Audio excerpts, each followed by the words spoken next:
Ça a l'air de quoi se promener à Compostelle en cette période-ci de l'année? On aura les détails en direct avec Nathalie Brun, qui est justement sur place présentement. Salut les passionnés, ici Pascal Auger, journaliste, conférencier, formateur, secouriste certifié pour Québec-Compostelle, qui est préparé, formé, inspiré pour marcher au Québec ou encore Compostelle, et instigateur coordonnateur du Chemin du Québec, 1200 km de rando communautaire entre Montréal et le bout du monde, 1200 km de bonheur entre Montréal et le phare de Cap-Gaspé. Bienvenue donc à notre rando rencontre aujourd'hui avec notre invité, comme je mentionnais tantôt, qui est en direct d'un des chemins de Compostelle, le chemin un peu plus au sud, chemin d'Arles. On va donc comprendre l'état de la situation avec elle présentement à Compostelle. Ça a l'air de quoi, qui est là, est-ce que c'est achalandé ou pas, etc. Donc, des détails avec quelqu'un qu'on a déjà rencontré dans le passé. Des yeux sur place, on en a partout sur la planète et ça, c'est bien le fun. Bienvenue donc à notre rando rencontre que vous regardez peut-être en direct les lundis à compter de 12h15 sur le profil Pascal Auger sur Facebook ou encore en rediffusion sur le Facebook ou même la chaîne YouTube de Québec-Compostelle. On est également à la radio CKVL dans le Grand Sud-Ouest de Montréal, CILE Havre-Saint-Pierre, CKCJ Lebel-sur-Quévillon, CJTB Tête à la Baleine et puis Allô la planète, la web radio planétaire à partir de la France. Donc, on continue toujours à explorer, découvrir, s'adapter aux situations, évidemment, de la randonnée. Et c'est ce qu'on aime bien faire, donc, avec nos randos-rencontres. À chaque semaine, on vous donne de l'information sur la préparation. Oh, la préparation. D'ailleurs, ça faisait partie de mon entretien cette semaine. Hein? Vous savez, à chaque semaine, j'aime bien émettre une vidéo en ligne qui parle de toutes sortes de sujets qui ont rapport avec la rando communautaire au Québec ou encore Compostelle. Et cette semaine, j'ai parlé du grand sujet tabou. Est-ce qu'on doit se préparer ou pas pour faire de la randonnée pédestre de longue durée ou plus précisément de la rando communautaire? J'ai voulu lancer ça comme ça parce que c'est tellement drôle. Il y a des gens qui disent « Non, non, non, non, t'embarques sur le chemin puis tu vas apprendre sur le chemin. » OK, c'est une façon de faire. Et il y en a d'autres qui disent, il faut avoir quand même une bonne préparation sans être surprotégé, parce qu'il y a des choses qui doivent arriver sur le chemin, puis laisser la spontanéité, le plaisir du chemin également. Moi, je tends un peu plus vers la deuxième. Vous aurez compris, hein? Parce que c'est pour ça, finalement, que Québec-Compostelle existe, pour donner de la formation, préparation, puis on en parlera un peu plus tard. J'ai de la misère avec la première philosophie, je la respecte. Mais moi, voir des gens partir avec des bas de coton, des gougounes, des jeans, aller faire de la randonnée dans les Pyrénées ou dans les montagnes au Québec, un peu de difficulté avec ça. Remarque que si tu es à l'aise avec ça, puis tu vas pouvoir faire ton point A à ton point B à chaque jour sans problème, bravo. Mais j'en ai pas vu ben. Je connais même des gens qui se sont bien préparés, ou du moins qui ont fait de la formation et tout, mais qui n'ont pas pris le temps de se préparer, faire des séquences de marche avant de partir, qui ont eu de la misère. Alors non, il ne faut pas être surpréparé, surprotégé, mais il y a un minimum de préparation. Hein, je pense que vous n'êtes pas surpris que je vous dise ça. Et puis quand ça sera prêt, tout ça, quand vous aurez fait votre préparation et tout, vous aurez le goût de découvrir la rando communautaire, qui est un beau moment de ressourcement, de pause, de paix, et vous pourrez aller marcher au Québec ou encore Compostelle. Pour ceux qui me suivent, vous l'avez déjà vu, Nathalie, on a parlé avec elle il y a déjà quelques mois. Les mois passent vite finalement. Puis la plupart du temps, quand on fait des entrevues comme ça, c'est très, je le dis tout le temps à mes invités, on demeure intemporel. On ne parle pas d'hier, de demain. On veut parler d'une expérience. Comme ça, si on regarde l'entrevue dans 2 semaines, dans 2 mois, dans 2 ans, ça devient très... on n'est pas perdu dans le temps. Mais là, c'est très différent parce que la vie, le monde a amené toutes sortes de choses. Et elle est de ressources sur le chemin, puis c'est une des rares et c'est une des premières personnes avec qui je parle sur le chemin. Nathalie Brun qui est là. Bonjour Nathalie. Bonjour, bonjour à tous. Nathalie, tu es sur l'un des chemins de Compostelle, le chemin d'Arles, que tu as entamé il y a quelques temps, quelques années même, que tu as continué cette année. Là, tu es sur le point de terminer ce bout-là. Mais avant de nous donner les conditions actuelles, l'état actuel, parce que là, en plus, tu as fait un bout de la France, un bout de l'Espagne, fait que c'est très agréable. Avant de se rentrer là-dedans, explique-nous un peu d'où c'est venu tout ça, parce que ça fait quand même là, quelques tronçons que tu fais en quelques années. J'ai commencé l'année dernière en fait. J'avais commencé l'année dernière, trois jours avant Arles en fait. J'ai pas commencé depuis Arles, j'ai commencé un petit peu avant parce que c'était plus proche de chez moi et que ça avait du sens. Pourquoi je l'ai fait? Comme tout le monde, ça s'impose un peu comme une évidence et ça s'impose souvent comme une évidence dans des périodes un peu particulières de sa vie. Donc c'était le cas. Où j'avais des problèmes en particulier avec mon travail et puis ma vie qui était peut-être un petit peu complexe. Et j'avais besoin de cheminer. Donc voilà, il n'y avait pas mieux que de prendre un chemin pour cheminer. C'est ce que j'ai fait et ma foi, c'est pas mal. C'est pas mal. Ça m'a bien aidé à cheminer. J'ai fait un petit burn-out entre-temps et là, voilà, je repars sur des nouvelles bases. Regardez cette dame qui a dit qui a fait un burn-out avec son grand sourire aujourd'hui. C'est tellement fantastique. Et ça me permet de dire aux gens qui, s'ils veulent en savoir davantage sur les pourquoi et tout, ils peuvent toujours aller voir l'autre entrevue qui est également disponible. Ramène-nous également, il y a C'est un an, ça. si je me rappelle bien, il y a un an, tu avais fait deux tronçons, hein, deux semaines séparées, je Oui, pense. oui, j'avais fait une première fois au mois de juin, j'avais fait 14 jours. Et puis ensuite au mois d'août, où j'avais marché 12 jours. Donc l'année dernière, j'ai fait 26 jours sur le chemin. Je suis partie donc d'un petit peu avant Arles, Salon de Provence, jusqu'à Toulouse. Et là, j'ai repris de Toulouse cette année. Et je suis arrivée là dans un petit village qui s'appelle Thiébas, qui est à 18 km de Puente-l'Arena. Donc je suis vraiment tout proche de la fin de ce chemin-là. Oui, ah, c'est bien Euh, dit, de la fin de ce chemin-là. Dis-moi, quand tu as choisi le chemin d'Arles l'an passé, ou peut-être que c'était déjà décidé depuis quelque temps, pourquoi le chemin d'Arles, qui est un chemin très intéressant, mais moins commun? en fait, ça avait du sens parce que c'était pas très loin de chez moi et que je trouvais intéressant de partir de chez soi en fait.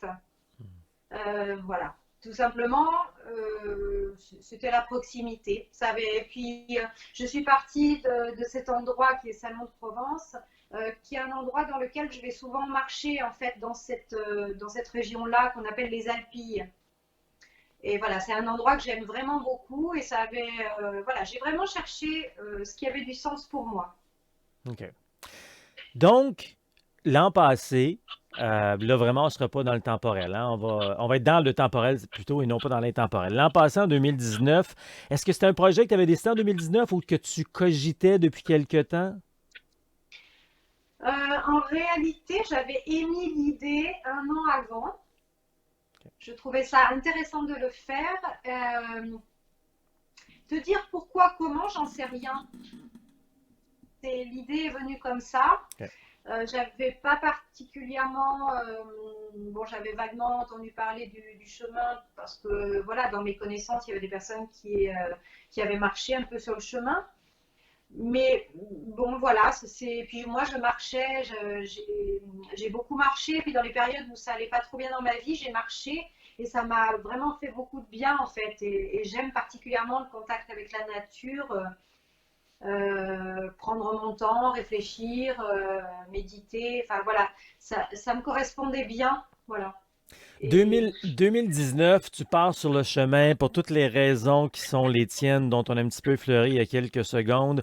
Tu fais donc le chemin d'Arles par deux tronçons. Le chemin d'Arles qui est quand même tranquille, hein, si on compare à d'autres chemins il également. est tranquille, Oh, il n'y a pas grand monde, non?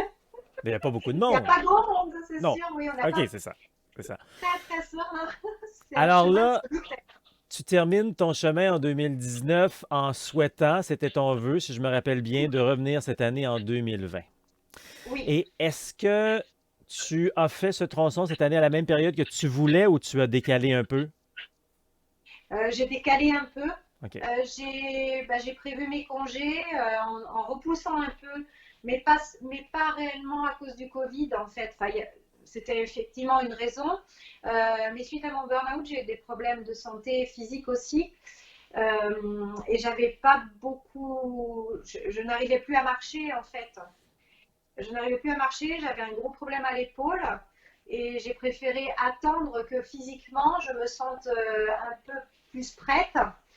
Sachant que comme je suis partie, les quelques fois où je suis allée marcher, en fait, je dépassais pas 10 km ou 11 km par jour. Ouais. Là, je vais jusqu'à 30-33 km. Donc, c'est complètement différent.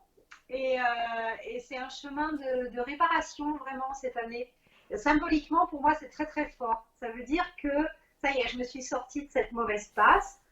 Il y a des choses qui ne sont pas terminées, mais il y a des choses qui le sont et tant mieux, quoi. C'était vraiment important de pouvoir y arriver. Donc, ton décalage n'a aucun rapport nécessairement avec la COVID. Donc, dans un sens, la COVID, Pas là-dessus, n'a uniquement, rien changé pour toi. pas uniquement, parce que je pense que si j'étais partie en juillet, je serais partie dans les mêmes conditions qu'aujourd'hui, OK. en fait. OK. Parlons concrètement là, de ce qui se passe présentement. Tu es là, tu es sur le chemin, tu en as fait une partie en France, tu as traversé en Espagne. Qu'est-ce qui se passe à Compostelle présentement? Là, je te laisse vraiment carte blanche. Dis-moi ce que tu as à nous dire parce que j'aurais mille et une questions à savoir comment ça Ouais. peut se passer Compostelle présentement. Eh bien, écoute, je suis partie avec beaucoup d'appréhension parce que j'avais peur de ne pas trouver d'hébergement. J'avais un petit peu suivi sur les réseaux sociaux et bon, il y avait des personnes qui étaient sur le chemin, donc je me suis dit, bon, si elles y sont, et qu'elles partent sans toile de tente, c'est que donc elles trouvent des hébergements. Donc je me suis dit, bah allez hop, t'y vas quoi. Mais sans aucune garantie, voilà. J'avais un peu peur, hein, je te cache pas, donc je suis partie. Vraiment, ce qui est essentiel, c'est de partir avec son sac de couchage, parce qu'effectivement, il n'y a pas forcément des couvertures cette année, hein, parce qu'au niveau de l'entretien, c'est un petit peu plus contraignant. Il y a des hébergements dans lesquels il vaut mieux appeler pour pouvoir trouver une place. Et il y a des hébergements qui sont fermés. Il y en a pas mal qui sont fermés. Mais globalement, j'ai pas été trop dérangée. En fait, globalement, j'ai trouvé des hébergements partout où j'envisageais de passer. Voilà. Pareil pour les restaurants. Enfin, voilà. Après, sur la voie d'Arles, il n'y en a pas des masses non plus, hein, des endroits où on peut s'arrêter pour se restaurer. C'est un chemin, c'est pas le Camino Frances où il y a beaucoup de propositions sur la voie d'Arles. Ben, tu croises quelques villages dans la journée. Enfin, tu peux croiser éventuellement un village, voire deux villages dans la journée, mais il n'y aura pas forcément de propositions pour manger ou pour boire un café. Par contre, elle est très sympa cette voie parce que quand tu parles avec les gens, ils vont t'en offrir un de café. Donc, tu te fais inviter, c'est très sympa. Moi, je sais que là, cette année, sur la voie d'Arles, dans la partie française, j'ai eu plusieurs personnes qui m'ont offert des tomates, qui m'ont offert un café. Voilà, c'était très sympa.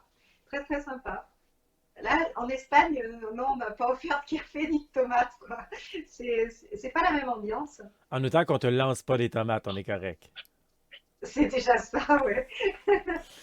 Donc, la chaleur humaine y est toujours, peut-être un petit peu plus méfiant en Ouais, Espagne, mais parlons-en en détail, là, pour aussi, tu sais, toi et moi, on connaît bien le Compostelle et tout, juste pour les gens qui sont moins familiers, tu parles de la voie d'Arles, qui est la voie qui est plus au sud en France, et puis, quoi, le deux tiers, trois quarts est en France, il y en a une partie qui arrive en Espagne avant ouais, d'arriver au Camino Frances.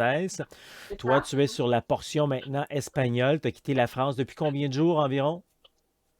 Oh, je sais plus, ça fait quelques jours, j'ai même pas compté, tu C'est vois, je suis correct. déconnectée. Là, je suis totalement déconnectée.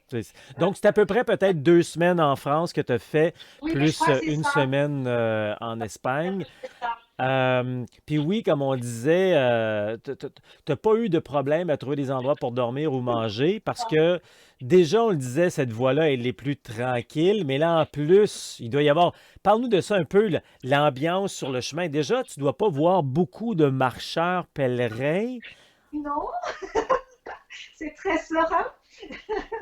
Il y a moins de monde encore que l'année dernière. C'est une voie qui est peu fréquentée, hein, globalement. Donc c'est une voie qui est super quand tu es solitaire. Et bon, moi, je suis quelqu'un d'assez solitaire. J'aime la convivialité aussi, mais la solitude ne me dérange pas. Donc, c'est une voie qui me convenait tout à fait. Et aussi pour cheminer vraiment intérieurement, j'ai trouvé ça vraiment bien.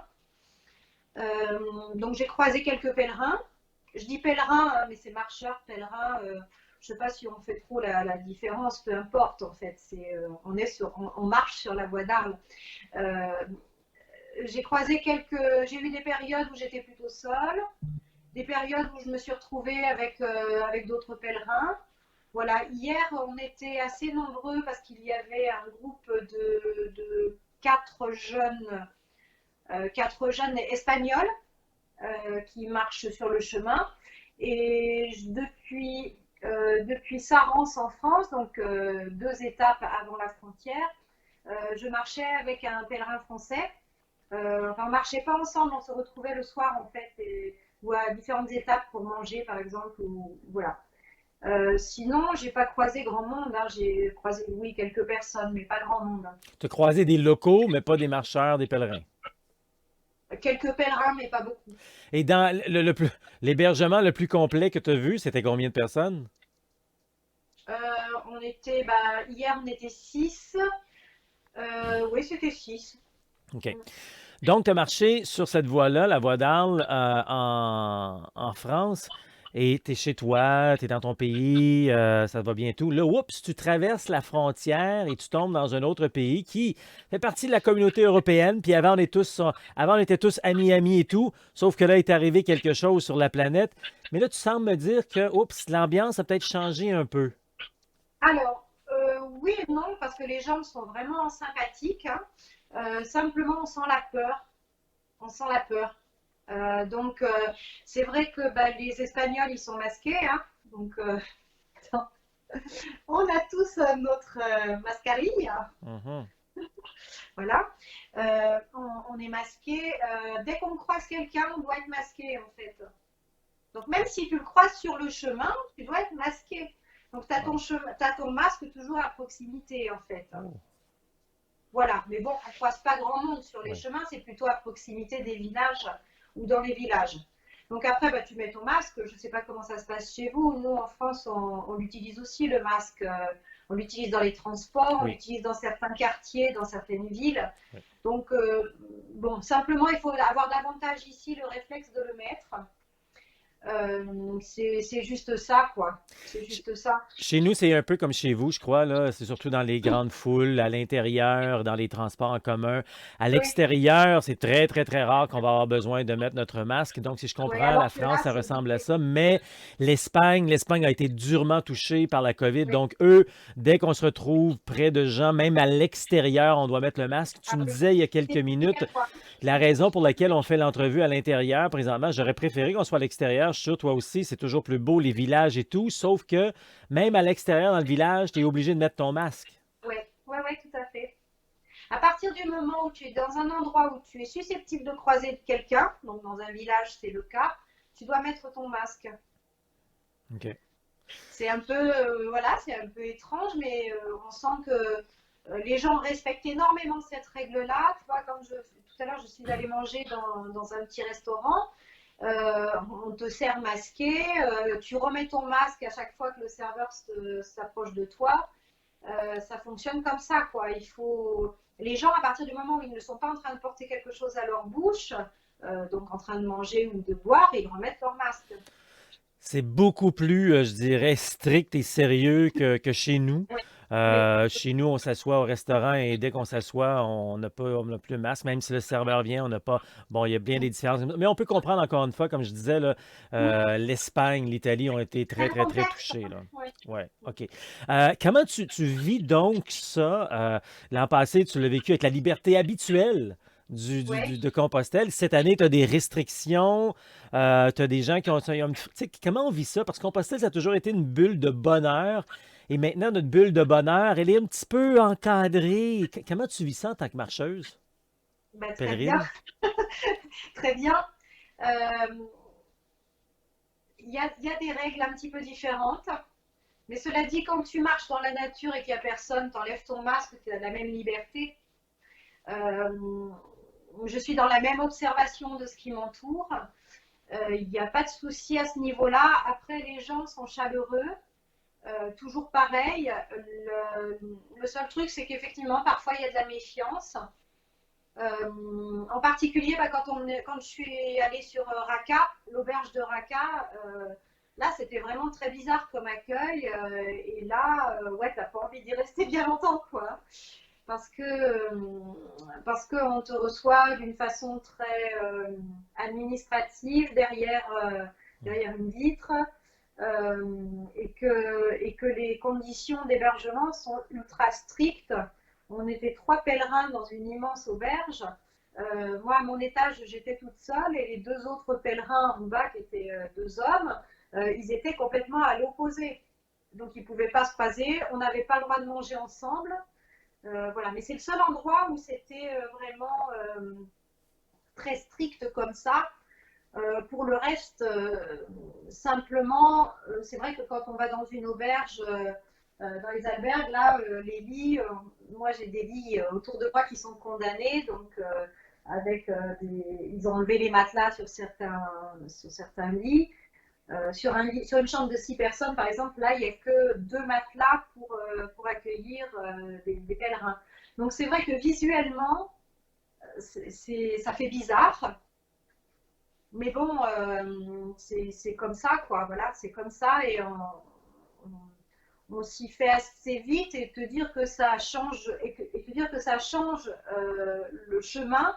Non, pour moi, ça ne change pas le chemin. Ça amène une petite inquiétude supplémentaire, c'est la peur de ne pas trouver d'hébergement. Mais pour le reste, c'est pareil, quoi. Il manque peut-être quand même cette petite touche qui s'appelle la chaleur humaine, où avant on pouvait se donner la main, se donner une Ouais. accolade, qui est quand même quelque chose de puissant pour Compostelle, parce que cette chaleur humaine, il manque Ouais. quand même ça. Mais bon, on fait Alors, on avec arrive et on parfois, s'adapte. entre pèlerins, on la conserve. Oui, oui, La chaleur humaine entre pèlerins, on la oui. conserve. Euh, voilà, on va être dans les accolades, on va pas se faire la bise, mais on va être dans les accolades quand même, malgré tout. On va l'être moins avec des personnes qu'on ne côtoie pas. Voilà, c'est Mhm. les personnes qui nous accueillent, on va pas les serrer dans nos bras, c'est sûr. Voilà. Ce tracé se termine demain, je crois, à Puente l'Arena. Non, Non? Ah, je croyais que tu terminais là. non, je termine la voie d'Arles demain, mais je vais sans doute marcher encore 2 ou 3 jours, mais sur le OK, Camino Frances. Voilà. OK, d'accord. Je vais essayer. Je me dis, bon, je ne l'ai jamais fait, hein, je n'ai jamais marché sur le Camino Frances. En même temps, vu les conditions, c'est un peu particulier. Je me dis, bah tiens, pourquoi pas, justement. Moi qui n'aime pas forcément beaucoup être avec beaucoup de monde, en tout cas, en ce moment, c'est pas ce que je recherche. Je me dis, c'est peut-être une façon de commencer à mettre quelques pas sur ce chemin-là. Et puis peut-être aller jusqu'à Le Grenot, ou voilà, faire 4 étapes, je rêve. Voilà. Donc oui, je vais essayer de continuer un petit peu.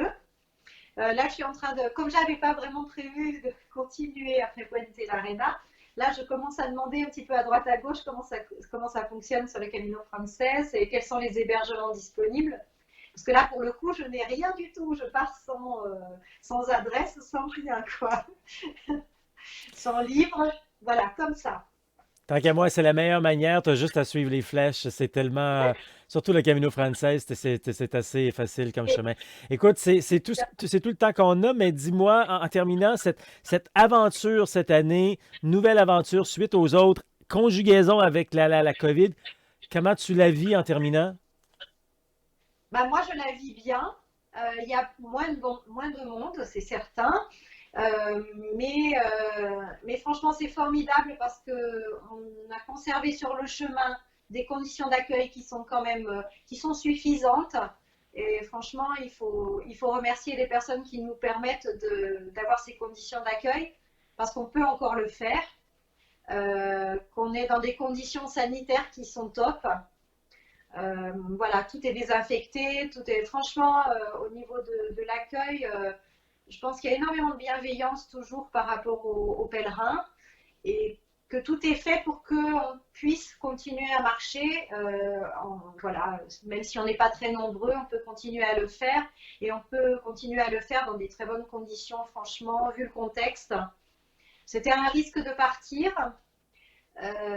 J'ai pris le risque et je suis super contente de la façon dont ça se passe en fait, parce que oui, c'est possible et oui, c'est possible avec les conditions qui sont vraiment bien. C'est pas plus dangereux aujourd'hui de faire cette voie-là en tout cas que de rester chez soi et d'aller à la plage, puisque moi je suis à côté de Marseille. J'aurais plus de risques à être à la plage et à côtoyer des gens qui sont pas masqués, qui sont agglutinés les uns sur les autres. Donc je trouve que là, voilà, on est dans des conditions qui sont bonnes, franchement bonnes.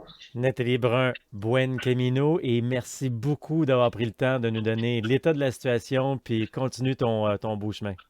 Merci beaucoup. Muchas gracias.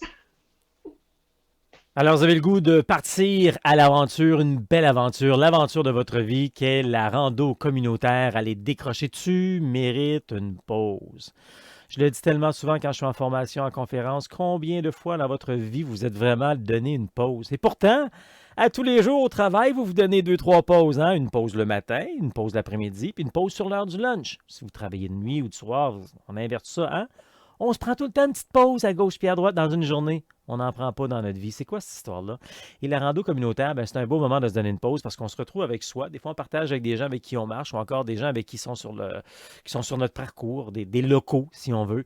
C'est un beau moment. Hey, écoute, ça te tente de découvrir tout ça, je t'invite à devenir membre de Québec-Compostelle. C'est vraiment le premier pas. En devenant membre, tu as une formation complète en ligne pour faire pour faire de la formation, finalement, et en savoir davantage sur comment ça marche la rando, où marcher, où manger, où dormir, les bâtons, pourquoi les bâtons, les bas, les bons bas, les souliers, etc. Donc, vraiment, on te prépare tout ça.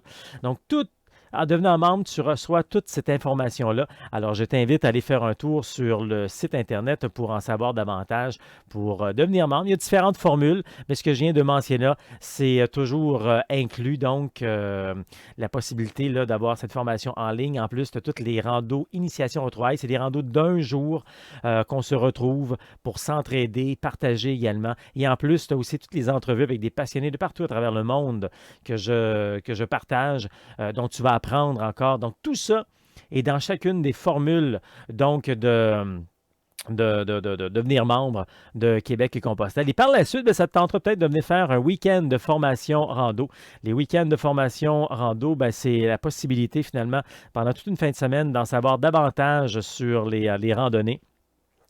Le samedi, plus théorique technique. Et le dimanche, on fait une randonnée de 15 à 25 km. Et après ça, je te le dis, tu seras prêt pour aller marcher par toi-même au Québec ou encore Compostelle. Et peut-être que ça te tentera d'aller faire des randos séjours. Ça, c'est des randos d'une semaine. Et puis, si tu vas faire un tour sur le site Internet, tu vas voir que le mot complet va être là de plus en plus souvent parce qu'on a une limite quand même pour que ce soit agréable. Et il y a de plus en plus de gens qui veulent découvrir le Québec un pas à la fois, traverser le Québec un pas à la fois.